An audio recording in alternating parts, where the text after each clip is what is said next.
Hello! In this video, I'd like to talk about how we can adapt the Myhill-Nerode theorem for tree automata.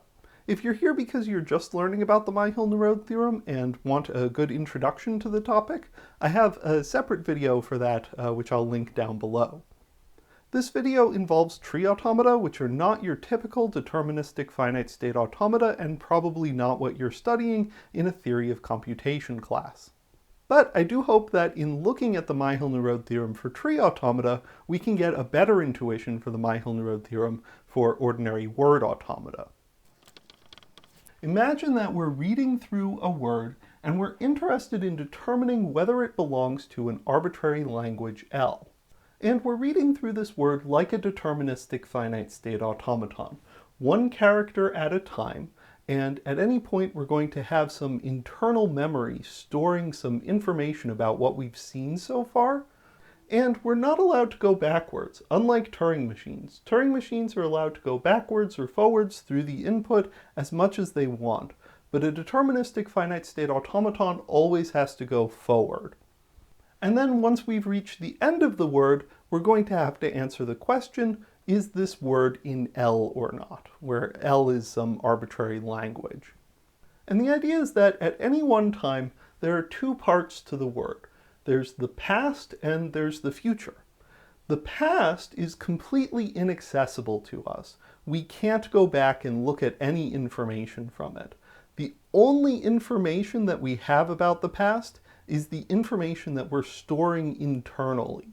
And so it's important that if there's some important information about the past, that we store that information.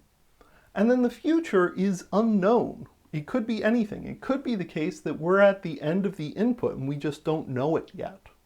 And we have to be prepared with the data that we have stored internally to be able to respond correctly no matter what future we see.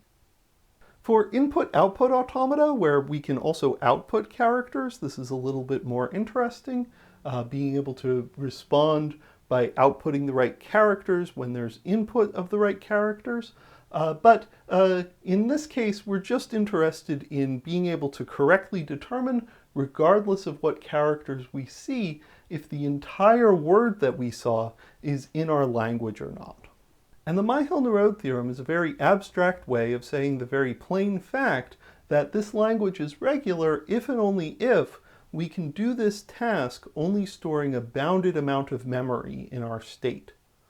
If we need an unlimited amount of memory, that is some amount of memory that depends on how many characters we've seen so far, then L is not a regular language.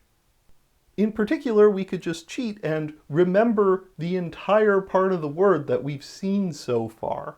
And, well, of course, that's going to be unbounded because, this could be a really, really long word, and we would have to remember all of the characters in the word so far. So let's look at the same sort of setup for tree automata.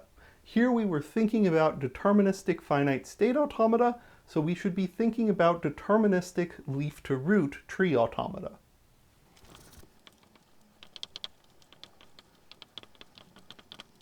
Let's say that we have some tree word and we've already read this much of the input. We're working our way from the leaves to the root, storing information in the state that we're associating to each node, and this node is going to have some information associated to it that reflects everything below. So this here is our past. We're not allowed to go back to it to get any data. All of the data that we have about this part of the tree has to be reflected in the state that we're associating to this node. And this bit is the future. We have no idea what the future looks like, and we need to be prepared with the data that we have at this point to be able to correctly determine when we're done reading the input whether or not this tree word belongs to our language. So what do we need to remember about this subtree in order to determine whether or not the entire tree belongs to some language L? Well, of course we can cheat. We can store the entire subtree within memory. But again, this is unbounded. It could be the case that this subtree here was enormous, in which case it would require an enormous amount of memory, in order to be able to process the entire tree. And again, for some languages, this is inevitable. But the key thing about regular languages is that we can do better. We only need to store some bounded amount of information as we work our way up the tree. And in order to do better memory-wise than just keeping track of this entire subtree here, we're actually going to start by doing much, much worse.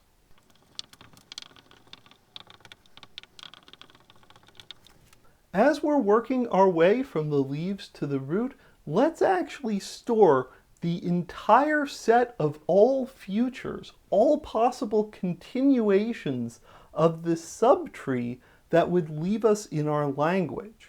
And I say that this is much, much worse because typically this is an infinite collection. There's an infinite number of ways of completing this subtree to give us a tree in our language.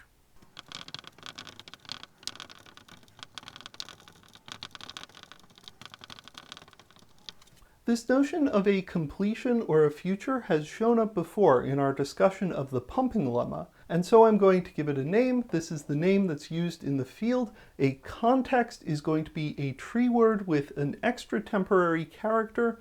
Typically we use a box that only appears once and it appears at a leaf.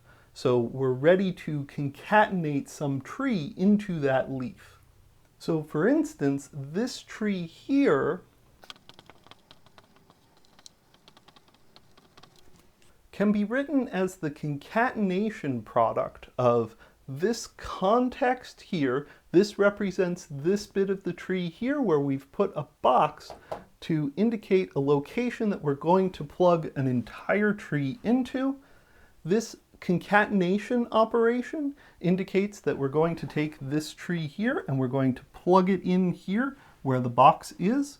We're going to replace this node by this node here and copy the rest of the tree over. And then this is our subtree that we're interested in. And so for this subtree, we're going to want to store the set of all contexts that we can concatenate our tree into such that the resulting tree winds up in our language.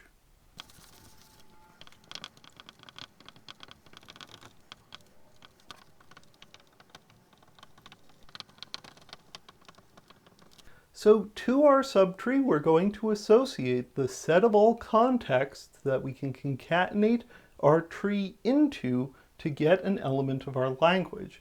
And I'm going to call this collection of contexts the future of our subtree. And again, what this winds up looking like depends a lot on L, but typically it's going to be infinite. So our situation has gotten worse here. We started out having to store only an unlimited amount of memory, but still some finite amount of memory that we were storing in order to keep track of the subtree that we had seen in its entirety. And now we're storing a potentially infinite set. But practically speaking, this storage here can actually wind up being quite nice. Let's let L be the set of all tree words that have an odd number of A's in them. Then there's actually only two possible futures for a subtree.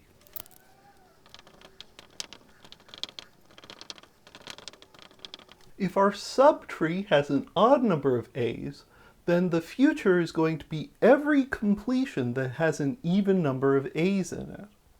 If we take a completion with an even number of A's and concatenate in a subtree with an odd number of A's, the resulting tree is going to have an odd number of A's. It's going to fall in the language. And if we concatenate our subtree into something that has an odd number of A's, it's not going to be in the language. The resulting tree is going to have an even number of A's. So this is exactly the set of all completions that will complete this subtree into a tree word in our language. On the other hand, if our subtree only has an even number of A's, its future is exactly the set of all contexts that have an odd number of A's in them. So there are exactly two possible futures. We can store this information. We can store the information of which future a particular subtree has with a single bit. And that bit is exactly the one bit necessary to describe the state of our minimal deterministic tree automaton that recognizes this language. Just like in the word case, the Myhill-Nerode theorem is really good at helping us recognize when there's redundancy in our finite state tree automata. We can also make sense of the future for a particular state, and if we have two states that have the same futures, then actually we could just merge those states together to a single state. The difference between the two states is a bit of information that we don't need to keep track of. Let's formally write down the Myhill-Nerode theorem.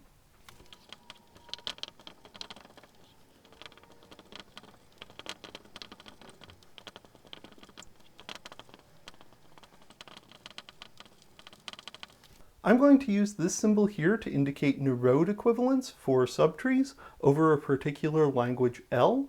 That is to say that two subtrees are Nerode equivalent if they have the same futures.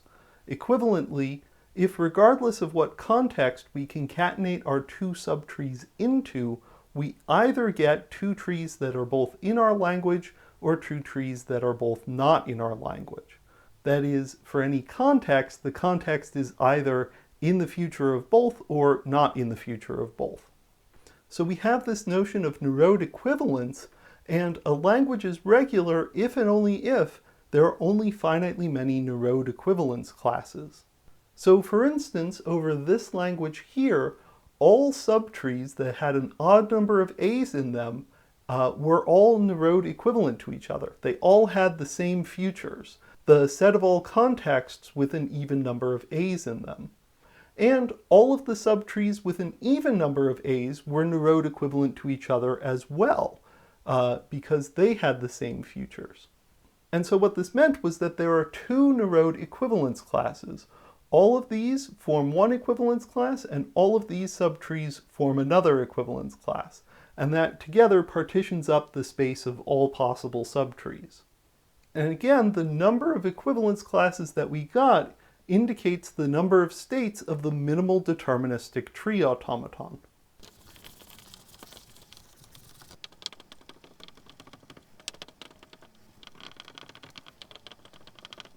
Just like with the Myhill-Nerode theorem for words, we can use the Myhill-Nerode theorem for trees to prove that various languages aren't regular.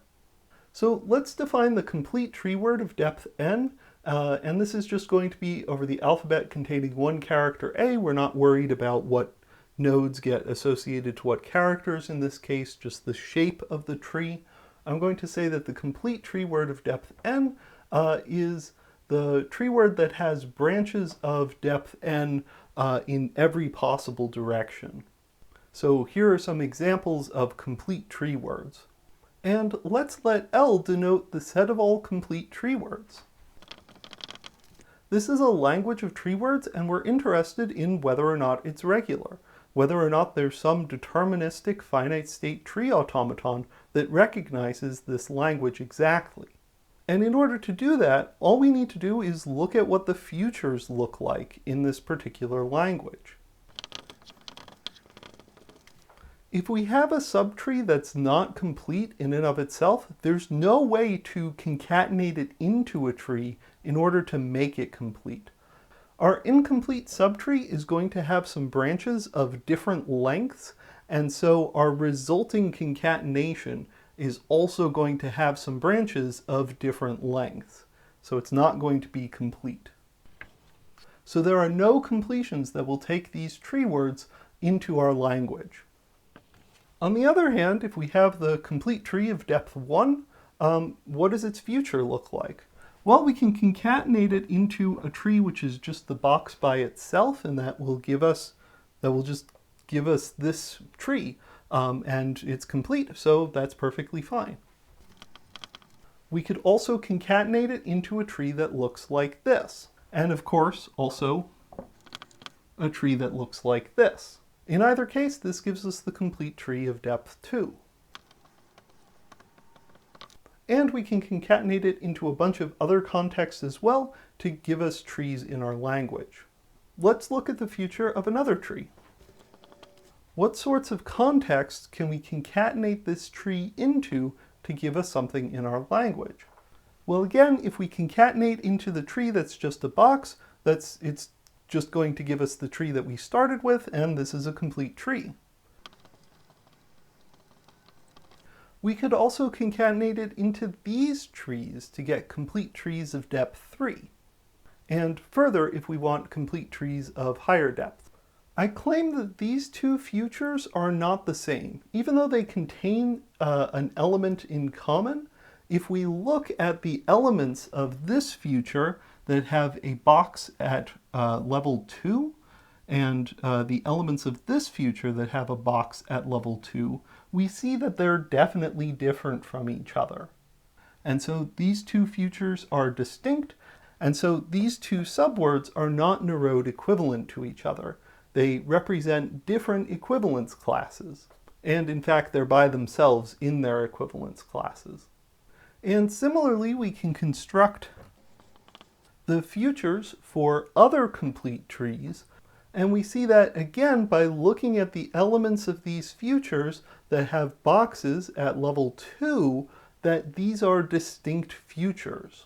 And in fact, every complete tree is going to have a distinct future.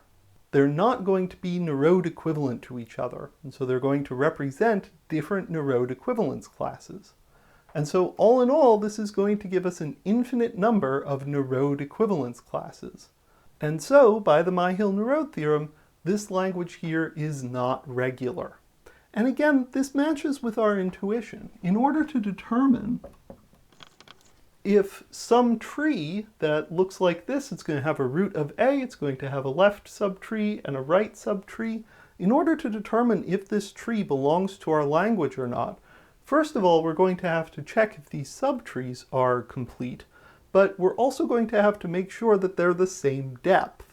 And so that means that as we're working our way up the tree, when we hit this point, we need to keep track of the depth of this tree here.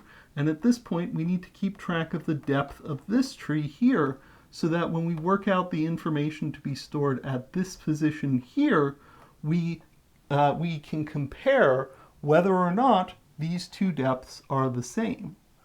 And of course, to store information about the depth of a subtree requires storing a non-negative integer, which can be unbounded in the amount of memory that it winds up taking. So, thanks for watching. I hope that this video has given you a little bit of a better intuition for tree automata, and also the Myhill-Nerode theorem in general. Please leave any questions or comments that you have down below, and be kind to each other.